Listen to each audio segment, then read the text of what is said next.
Now I just got started, so I just wanted to show the startings. And it cost me about $60. I've got all these rare herbs and stuff. See, look at all these kales. They were only $3.33. There's 2, 4, 6, 8 in there. So 8 kales for $3.33 when I pay $4 for a bunch of grown kale at the supermarket, so it's good. Now I've got a whole thing full of little thymes. They're about the same as those little kales, so I put them all into one, so they'll grow up and I'll have all my thyme sorted. Got some Thai basils, some lemon balm today, and swamp pennywort, that arthritis plant, pineapple sage, lemon verbena, perennial Greek basil, purslane. I finally found purslane. Stoked, because that one grows really quickly and sort of like a bit weedious, and I always encourage people to grow weedious and vinous plants because they grow quick. So there's purslane. Finally, stoked. So that one's going to grow good. Some more Thai basil, some spearmint, and some Veronica Officinalis. So, Veronica Zampano, I think I've found which video I'm going to shoot for you. Since it's called Veronica Officinalis Speedwell is the nickname of that plant, and it's a medicinal herb. And my friend Veronica is from Uruguay, and she, like me, is a little bit into shamanistic elocution. So that'll be a good one for you, for your video. And so yeah, and then I got this really good soil. That was $10 a bag. Now, all this soil mainly came from over there. I dug a hole out in the ground, you can see it. And then I put in that hole some rock dust, some medium spectrum rock dust. What type of rock dust? Well, you can see that in Alana Pratha's video, which is already made. So check that $30 Bandit in the $30 Bandit series. That was for Alana Pratha, where I went through the assay of the rock dust that I use. It's medium spectrum. Now, you might say $60 is a bit, but hey, actually I've got quite a few pots here, and once these all grow, it's actually quite a lot of food already. So these are all just little tiny seedlings. They're all going to grow quite large. Alright, so I mean, every one of these pots is going to be jam-packed full of food for me to chuck in my salad greens. To chuck in my salad, all salad greens here. And obviously some bronze fennel here, which I didn't mention. Oh, and it's also got slow release fertilizer and rock dust. So all of that was for $60. So the pots were already here, luckily, so I could use them. The soil, that's the thing, that's the problem, because that bag there was $10. Now it's really good soil. That was local from a Willumbar in North New South Wales, but in South Queensland, in the Nerang Masters, I can get $3 bags of soil. So I'm going to travel all that way, which is like 45 minutes from here, just to get a huge load of $3 bags of dirt. Because as you can see, dirt's the main sort of thing. If that costs $10 and a plant and 8 kales costs $3, the soil's kind of the main price. Because also you can take a lot of cuttings of plants, so it kind of remains true. Soil's expensive. So you've got to figure your soil out. Now you could do what I done. I just searched for the best sort of soil on the property here, and it looks pretty good there. It's like darkish, there are some worms in there. It's a little bit soil cheesy, so it's sticking together a bit, so that tells you it's got microbial life going on. And it's generally pretty good soil over there.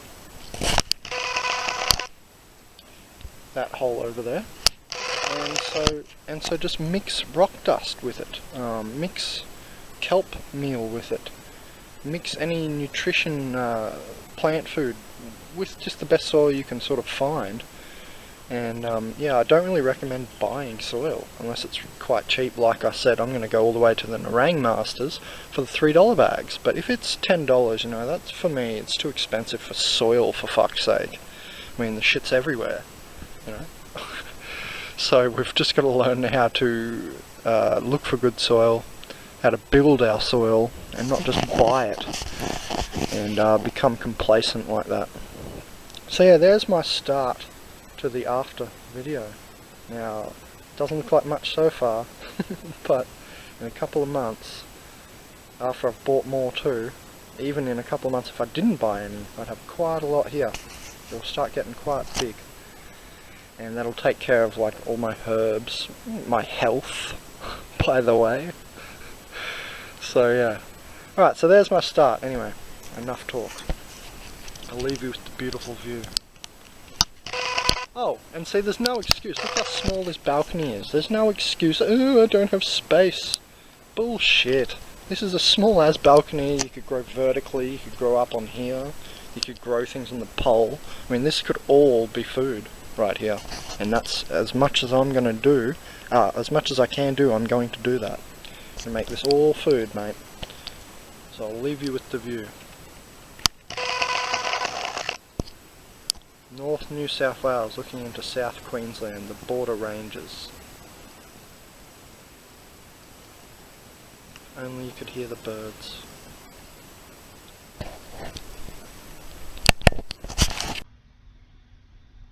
Okay, hello, and we're just here on the Your Natural Paradise page in www.consciousazine.com.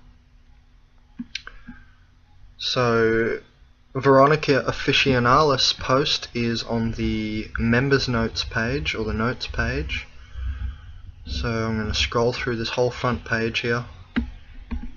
Go right down to the bottom where the buttons for the members notes page always are. Just here, right near the bottom of the page.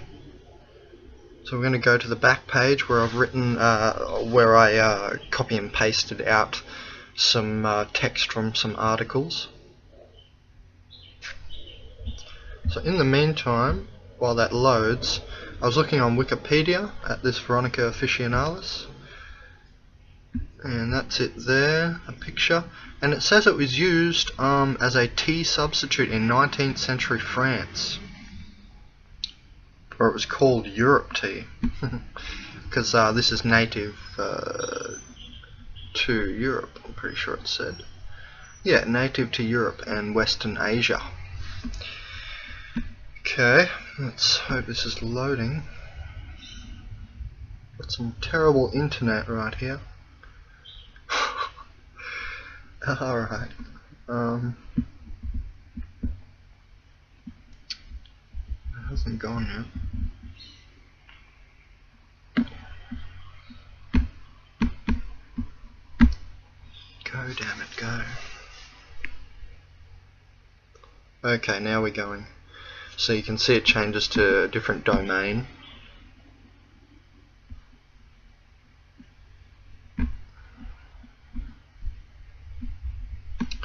And now we're on the back page.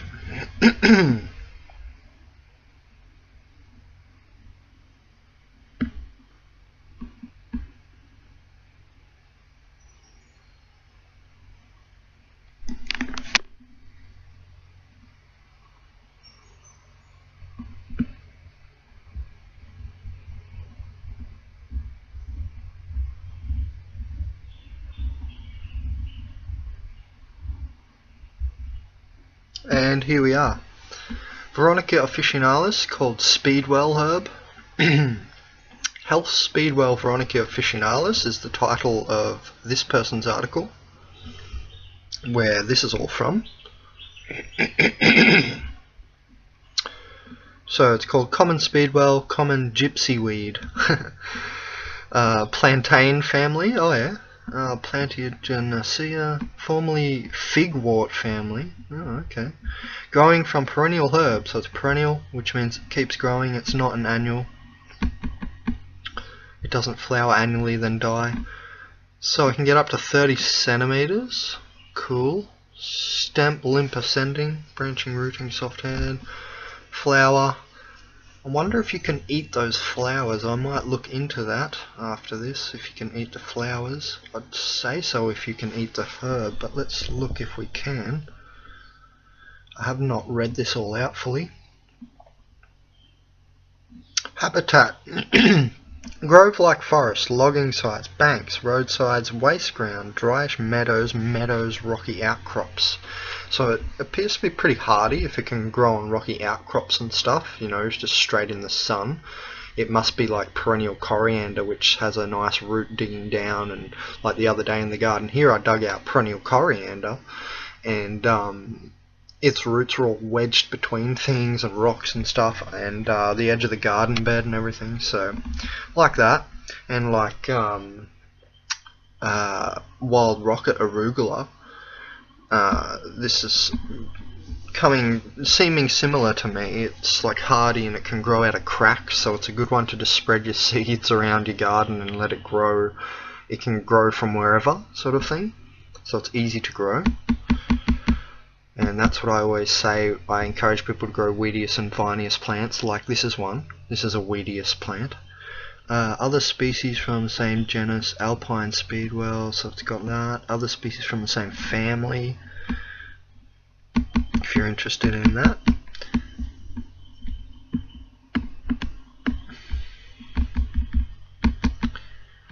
Okay, there's another article here. There are many varieties of Speedwell or Veronica, but they have different medicinal properties, with Officinalis being the one used in herbal remedies, hence the official title. The common Speedwell, V. officinalis, is native to Europe, including the British Isles and to temperate parts of Asia, but it now grows abundantly in North America and other parts of the world. How's this for witchery? I put... it was used by the physician of Madafai, I don't know how to say that, along with other native plants in a number of remedies. This is an old remedy for abdominal complaints, and so your bowels and your gut. And the following herbs were used to make a medicine: sweet gale, bay leaves, pimpernel, male speedwell, river startip, borage, moss liverwort, the young leaves of the earth nut, and the mallow. Sounds like a witch's brew. Another remedy was for carbuncles. I don't know what they are, although it was a third alternative. Take the roots of the purple dead nettle, the roots of mugwort, and the speedwell, I'm guessing roots, boiling all together in goat's whey, adding butter to the scum thereof, and drinking it day and night. Okay, nice one. This is pagan as. However, the old writers extolled the virtue of this speedwell and wrote that it was a good wound healer, blood purifier, as well as being useful in the treatment of smallpox and measles. A decoction of the whole plant was used to stimulate the kidneys, and the leaves were thought to be used for coughs. So it doesn't sound like you eat this directly, it sounds like you brew things with it and extract the nutrients, so to speak, from it. All the whatever specific thing we're extracting from it.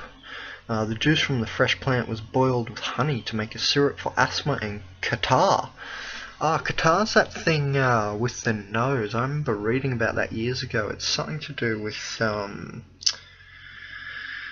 dry nose or something like that, and sinus, so that heals that. Okay.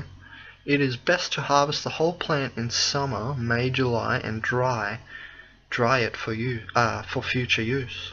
An infusion of the common speedwell, V. officinalis, has been given through the centuries for gout. That's that fat gut thing. I also researched that recently. To promote sweating in fevers as a diuretic, expectorant. I don't know what an expectorant is. What are you expecting? Tonic for the heart and liver complaints, hemorrhages, skin problems, and wounds. Today, the infusion or tisane is used externally for skin complaints and for coughs. Okay, so tisane and catarrh.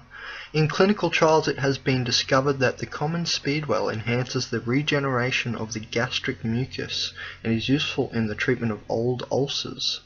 The plant contains B-cisterol and is rich in vitamins, including E, phytol, and K, as well as vitamin C. The polyphenols in this plant have potent antioxidant activities, and it also contains the omega-3 fatty acids. Trials have shown that it can reduce the cholesterol levels in the blood of lab animals, and it contains the glycoside or coboside, which is thought to have anti-inflammatory properties.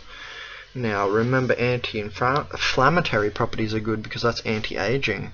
That's one of the major causes of aging, inflammation. The astringency of the plant is due to the tannins it contains. So it also contains tannins. It is an ingredient of some skin whitening creams along with lemon balm and yarrow, although whether or not these work is open to question. Okay, so and they've got a little common Speedwell tisane recipe. Ingredients: 2 teaspoons fresh flowering herb, ½ cup boiling water. Method: chop the herb and pour the boiling water over it, allow it to steep for 15 minutes and strain and drink. This has taste and it is a treatment. So yeah, that's a very nice medicinal. It's got a lot of things in it. As you can see in those last paragraphs from that latter article, very witchy pagan article. I like it. You know, look at all the info it's just given us compared to the first article, which just gave us some, you know, normal info. Oh, it flowers, it grows this tall, which any nincompoop can find out. I like lore on the internet, stuff like this. Even if say, just pretend it wasn't completely correct. I just love it because it's lore, and I have a slogan saying more lore, L-O-R-E, and less law, L-A-W, because I think this would move us in the right direction, and I think the direction we're moving in now with more laws, L-A-W-S, instead of more law, L-O-R-E, is the wrong direction. And I like to see stuff like this because look how informationally dense it is. It's showing you also what you can use it with. You've got you know, hyperlinks to find out what they are if you don't know. I don't know that one, Pimpernel, so I'll have a look at that one. Let's have a look at it now. This is one that you can use that Speedwell with. That was the first concoction. So this one, okay.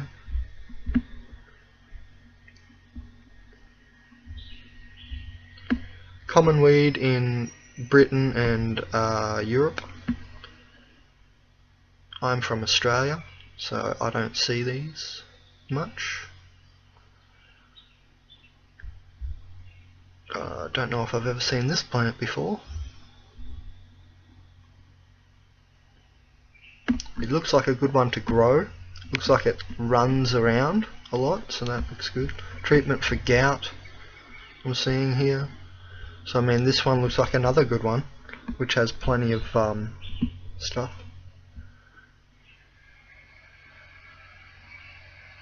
For fevers and stuff. My Darfi used it as an ingredient for bath water during intermittent fevers. Nice. So yeah, there's some other links there that you can explore.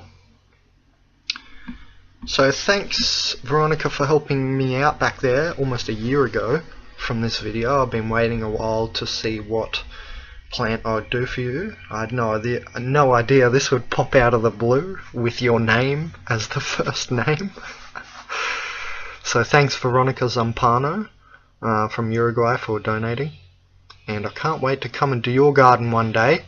Hopefully we can, you know, get your garden cranking up, and I can afford to go over there. I've always wanted to go to the Brazilian Amazon, and you know, Uruguay is right there.